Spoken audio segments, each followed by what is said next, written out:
We got us another one down right here in central Kentucky.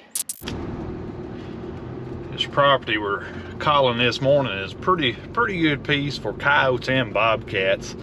And this particular stand I'm thinking about making here, it's a little tighter. It's a long, narrow stand. You can see out maybe 150 yards or maybe even 200. But it's very narrow left to right. And it's lined with cedars and pines and a bunch of thick stuff. I've called cats there before, so with some luck, I can feel my last bobcat tag here in the bluegrass state. It's a pretty cool stand location right here. We've got a huge holler to the left, a huge holler to the right, and it's lined with cedar trees. Should be something in here. Start off with eastern cottontail.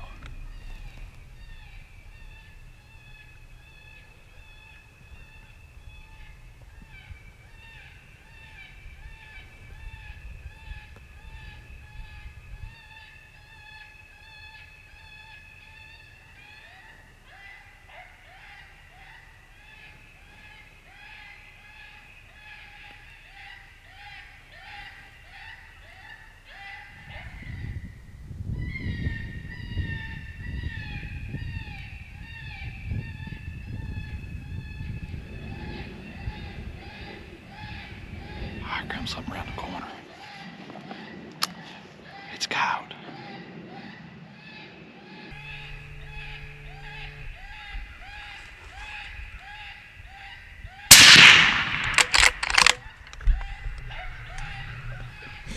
I wasn't expecting a coyote, but I'll take it.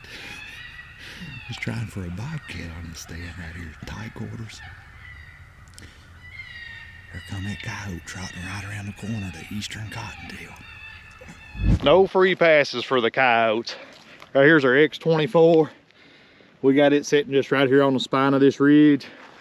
I kind of thought we might call in a bobcat, have one come slipping through those cedars right there, or come up off that hillside there, slipping through those pines and cedars, but we got a coyote, look, just like 30 yards out in front of the X24. And like I said, no free passes. And this right here is the reason why I always talk about always hunt the wind, even when making bobcat stands.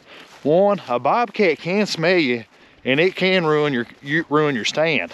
And plus, you might have a coyote laying in there. And who doesn't want a chance at a coyote, right? Right here is a beautiful, looks like a female coyote.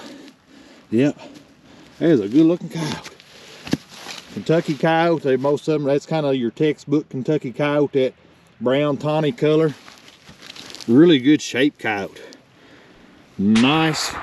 Boy, it showed ain't in very good shape anymore, but yeah, we'll take that. Look how pretty. Nice. Like I said, no free passes with the coyotes. We got us another one down right here in central Kentucky.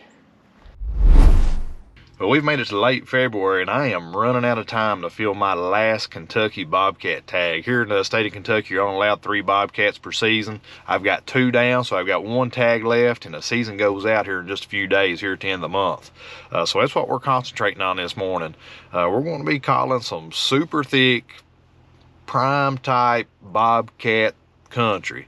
They're actually calling a thick creek drainage. It's in a little holler that's just man, just super thick. It's perfect habitat for bobcats, coyotes, raccoons, deer, just everything. So we're going to be calling some close quarter stuff. Hopefully we can drag us something in.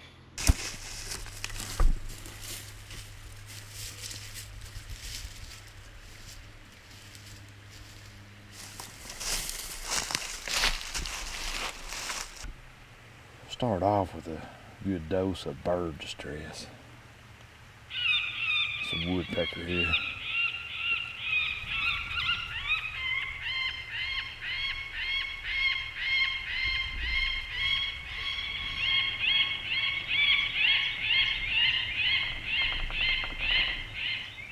Play one more bird distress here. I'm gonna go to MFK flycatcher. A little different tone.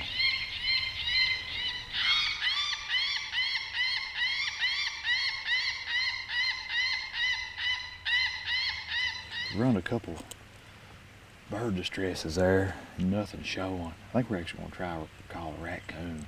This is perfect habitat for raccoons. You got a creek that runs here, a creek running down here that meets up right in front of us. And it shoots right on down that thick holler, some big old den trees down that way.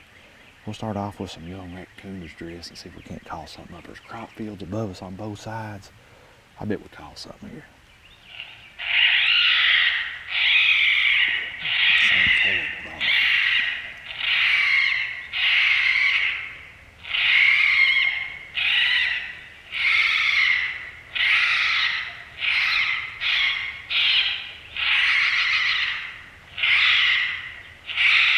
Oh, here comes something, here comes something.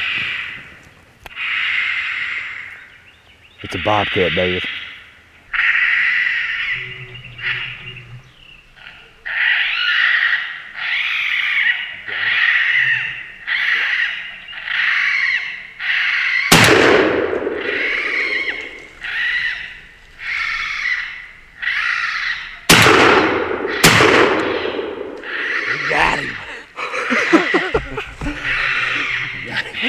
What about that? It is the first time I ever caught a daggone bobcat to a raccoon distress. Had to put about $30 worth of shot in him, but I think we got him right there. Had to shoot through a bunch of stuff. I think he piled up right there at the base of that tree right there, David. Oh, yes. David asked me if I was going to bring my shotgun down here in case I need to shoot again. I only brought 3 shells and I shot all 3 of them, so we'll just leave it up there. I'm pretty sure it's down. Couldn't hardly see the thing. Them things blend in so well, but that thing, when it was trotting in, I seen it coming a pretty good piece up in there, and the sun was actually hitting it, and it was actually popping pretty good as it was moving. But man, when it stopped right there, good grief. There's no telling how many of those things you call up and you never see.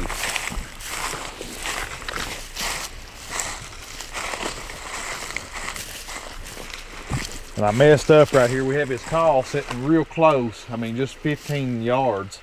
And I don't have my X decoy on there. I wish I had my decoy on. If we had that X decoy on, we'd have probably shot the cat right there. But that cat was right in here when I first shot. He stopped right there and looked right up over top of that call right at it. Oh, I seen him up there. He was up there about 10 yards from the first shot. Like a pretty good cat. I see white belly sticking up. It was right in here somewhere when I did the first shot, and he was kind of just plowing up ground and went right up in there and couldn't make it nowhere and started to double back. And I shot one more time. I think you can see where I shot right in the ground. I'm pretty sure that shot missed. But he got right up, back up in here again, and I shot the 3rd shot. I know the 3rd shot hit him pretty good, I think. Right here's blood. This is either the 1st or 3rd shot right there. See blood all in here. Right here's a cat.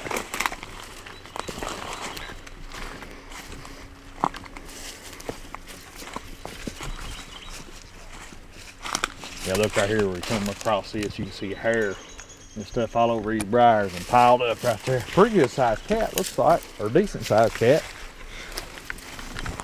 Oh, man. Look here. Boy, them legs are tore up, front legs. I can feel the shot in them. But that pretty decent sized cat right there. You see him, Dave? Oh yeah. It's actually a female cat. Probably one of the better female cats I've ever killed. Look at that. Nice. Man, they sure are some pretty things.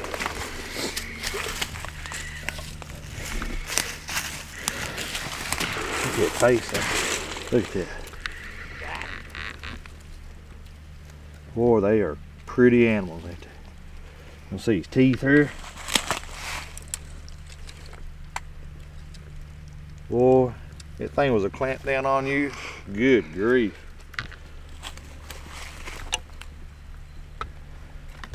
Man, that actually tags me out on Kentucky bobcats. Here in Kentucky, we're allowed 3 bobcats per season. We're in the last month of the season.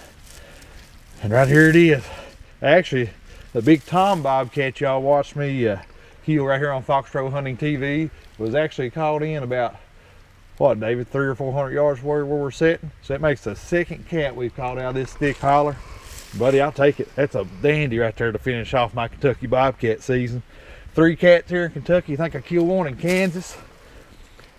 I'll chalk that up to a pretty successful bobcat calling season. And this right here is something else that's really cool for me. This makes my second bobcat that I've ever killed with a shotgun. It makes the first bobcat that I ever caught up with a raccoon distress.